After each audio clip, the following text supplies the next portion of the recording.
Right breaking news చూస్తున్నాం. తుంగభద్ర డ్యాంలో వరద ఉధృతి కారణంగా 19వ గేటు కొట్టుకుపోవడంతో డ్యాం అధికారులు అప్రమత్తమయ్యారు. గేట్ చైన్ లింక్ తెగిపోయినట్లు గుర్తించడంతో డ్యాం నీటి మట్టం తగ్గించేందుకు అన్ని గేట్లను ఎత్తి 1.32 లక్షల క్యూసెక్కుల నీటిని దిగువకు విడుదల చేశారు.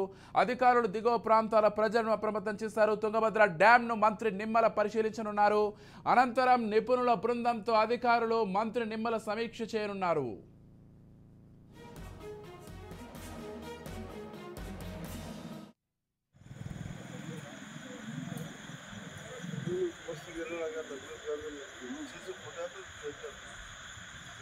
फरियाद आपको रहेगा।